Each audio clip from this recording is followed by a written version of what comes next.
Hello everyone, welcome to my channel biology with Moni. तो चलिए आज हम some important questions of living world करने जा रहे हैं। आप लेक्चर 1, लेक्चर 2 देख चुके होंगे लिविंग वर्ल्ड का।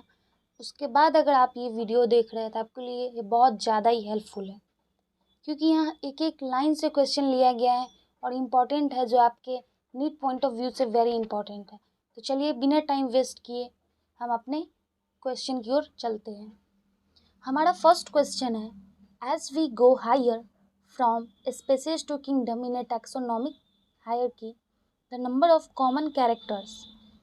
यहाँ पे बोल रहा है क्वेश्चन में, जैसे ही हम स्पेसीज से किंगडम की ओर जाते हैं, कॉमन कैरेक्टर में क्या होता है? Decreasement, will increase, remain same या मे इंक्रीज और डिक्रीज। जो भी बच्चे ने मेरा वीडियो देखा होगा लिविंग वर्ल्ड का पार्ट 1 एंड पार्ट 2, उन्हें ये क्वेश्चन करने में कोई प्रॉब्लम नहीं होगा, क्योंकि इस क्वेश्चन का डिस्कशन मैं अपने उस लेक्चर में कर चुकी हूँ। सो प्लीज़ आप इसे देखिए, थोड़ा टाइम लीजिए और कमेंट कीजिए इसका आंसर कौन सा है। तो चलिए, इसका आंसर होगा विल डिक्रीज। क्यों? क्योंकि जैसे ही हम स्पेसीज से किंगडम की ओर जाते हैं, number of common characters decreases होने लगते हैं। हमारा सेकेंड क्वेश्चन है, which of the following suffix used for units of classification in plants identification A taxonomic category of family. कौन सा सफिक्स? इसका ऑप्शन देखिए, समझिए और बताइए कौन सा। इस क्वेश्चन का भी डिस्कस मैं अपने लेक्चर में कर चुकी हूँ। जब मैं आपको लेक्चर 2 पढ़ा रही थी, बॉक्स डायग्राम बनाकर हर कॉमन नेम का बायोलॉजिकल नेम बता रही थी, उस टाइम मैं बताई थी किस तरह से एग्जामिनर क्वेश्चन पूछते हैं। दो फैमिलीज या किसी एक फैमिली के लास्ट वर्ड्स हैं, उसके सफिक्स क्या होते हैं। तो बिना टाइम वेस्ट किए इस क्वेश्चन का आंसर होगा ऑप्शन सी। ऐसे ही आप जाकर प्लांट फैमिली को देखिए, उसके लास्ट में ये होगा। जैसे मैं एक फैमिली का यहाँ पे एग्जाम्पल लेती हूँ। एग्जाम्पल पोए से, देखिए यहाँ पे इसका लास्ट वर्ड क्या है? एसीए। ये लास्ट वर्ड है, किस फैमिली का है? क्या आप बता सकते हैं किस ग्रुप का है? ये फैमिली है, और ये किसकी फैमिली है? ये हमारी वेट की फैमिली है, जिसका बायोलॉजिकल नेम ट्रिटिकम एस्टिवम है। उसकी फैमिली पोएसी है एंड उनकी ऑर्डर है पोएल्स। तो चलिए हम अपने थर्ड क्वेश्चन को देखते हैं।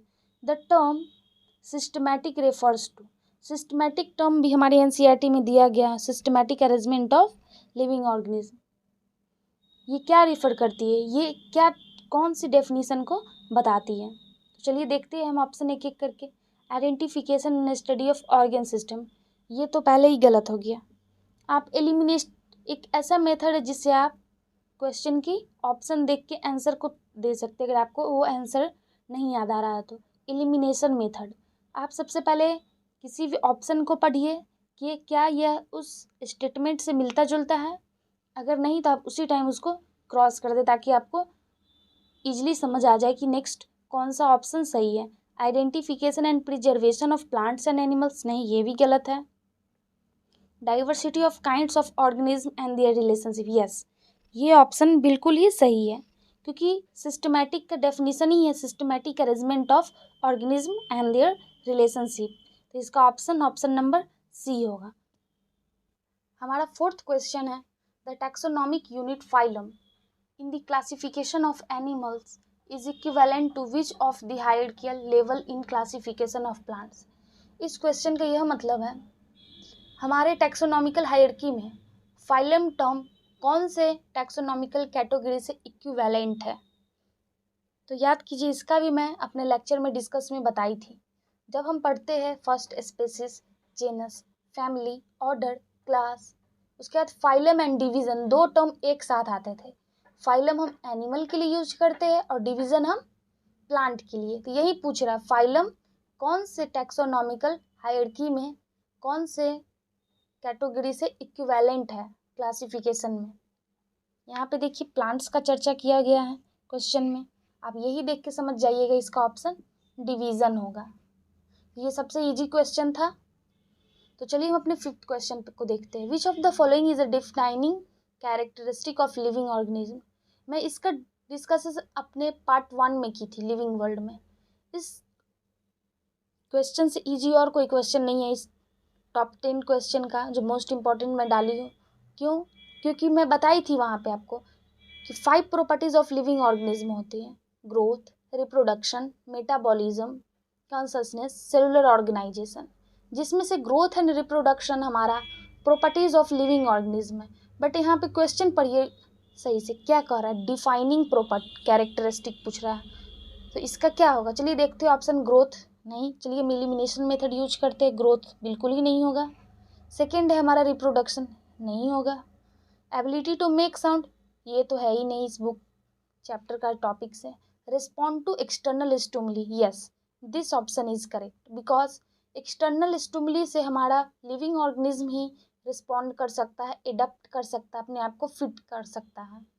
तो ऑप्शन नंबर डी करेक्ट है।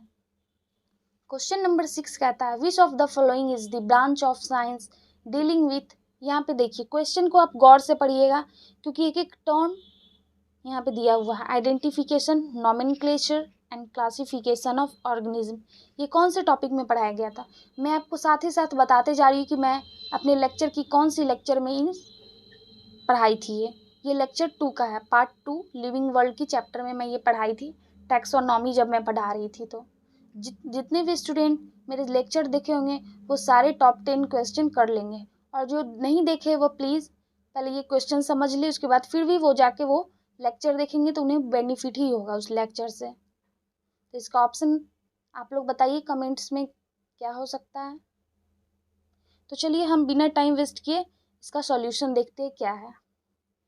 क्वेश्चन देखिए यहाँ पे क्या करा है। साइंस की ऐसी कौन सी ब्रांच है जिसमें identification, nomenclature and classification of organism किया जाता है? मॉर्फोलॉजी बिल्कुल नहीं, एनाटॉमी नहीं, ये भी नहीं है, इकोलॉजी का तो यहाँ से कोई रिलेशन ही नहीं है, टैक्सोनॉमी। आप अगर थोड़ा सा भी इस मेरे लेक्चर को देखे होंगे तो आप बिना देखे ही इस ऑप्शन को यहाँ पे टिक कर देंगे क्योंकि यहाँ पे एक टैक्सोनॉमी ऐसा टर्म है जो इस पूरे डेफिनेशन पे फिट बैठता है। क्वेश्चन नंबर 7 में है चूज द करेक्ट वन। ये बायोलॉजिकल नेम है, आपको चूज करना है। इसका भी मैं 4 universal rule of binomial nomenclature में बताई थी। जिस स्टूडेंट ने उस लेक्चर को सही से देखा होगा वो ये भी क्वेश्चन इजीली कर लेंगे। मैं आपको बता रही हूँ मेरी हर लेक्चर आपके लिए यूज़फुल है क्योंकि मैं जो भी क्वेश्चन की सेशन लूँगी आप प्लीज़ उसे कम से कम देखिए ताकि आपको पता चल सके कि हर क्वेश्चन मेरे लेक्चर करने के बाद आपको एकदम ईजी लगेगा। तो चलिए हम देखते हैं क्या होता है इसका आंसर। होमोसैपियंस, ये सब एक ही है, ह्यूमन का बायोलॉजिकल नेम, बट देखना है हमें इसमें से सही कौन सा है। यहाँ पे देखिए हम जैसे जानते हैं जेनस कैपिटल से एंड स्पेसीज स्मॉल लेटर से स्टार्ट होते हैं, बट यहाँ पे ये दोनों कैपिटल लेटर से, ये बिल्कुल ही नहीं होगा।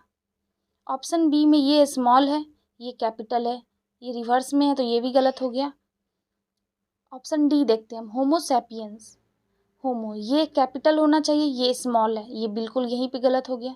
अच्छा यहाँ पे ये कैपिटल है बट ये स्मॉल है, तो ये आपका ऑप्शन सही है। हमारा क्वेश्चन 7 है which of the following has least similar character. इसमें से कौन से ऐसे ऑप्शन है जिसमें सबसे लीस्ट है। इसका मैं सॉल्यूशन भी लाई हूँ ताकि जब आप एग्जाम में बैठे तो आपको सॉल्यूशन के साथ समझ में आना चाहिए कि क्वेश्चन कहना क्या चाह रहा है।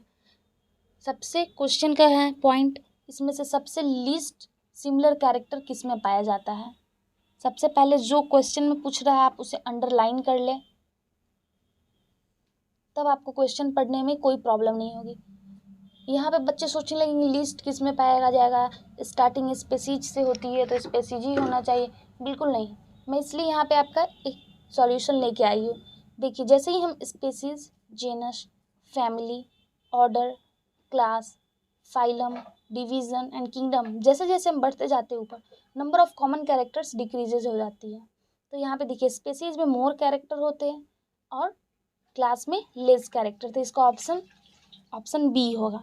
ये भी मैं अपने पार्ट 1 लिविंग वर्ल्ड में डिस्कस कर चुकी हूँ, प्लीज़ आप जाकर देखिए। मैं बता रही हूँ आप वो लेक्चर देख के इस सेशन को कीजिएगा, आपको कोई प्रॉब्लम नहीं आएगी।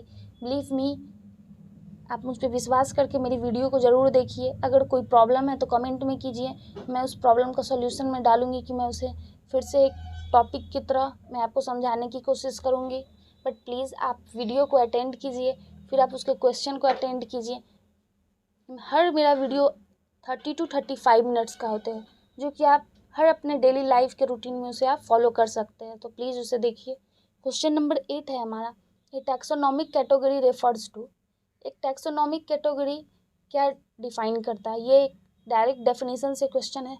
चलिए मैं ये भी बताई थी, जिन स्टूडेंट को आता होगा वो डायरेक्ट कमेंट बॉक्स में इस आंसर डाले। जो मुझसे पढ़ चुके हैं, जो मेरे लेक्चर को अटेंड कर चुके हैं, उन्हें ये क्वेश्चन आता होगा। चलिए कोई नहीं, मैं इसका सॉल्यूशन करती हूँ।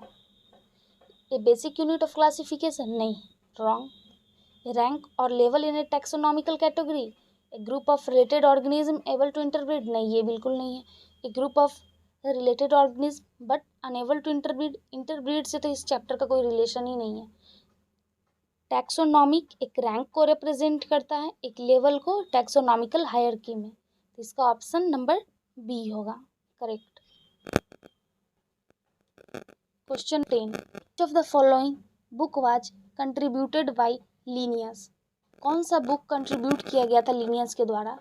ये एनसीईआरटी क्वेश्चन है। जो बच्चे एनसीईआरटी पढ़ के आया होगा उन्हें इस क्वेश्चन करने में कोई प्रॉब्लम नहीं होगी। फर्स्ट ऑप्शन ही मेरा यहाँ सही दिख रहा है, सिस्टेमा नेचुरे। फिर भी हम अदर ऑप्शन को भी देखते हैं। स्पेसिस प्लेनेटेरम, नहीं।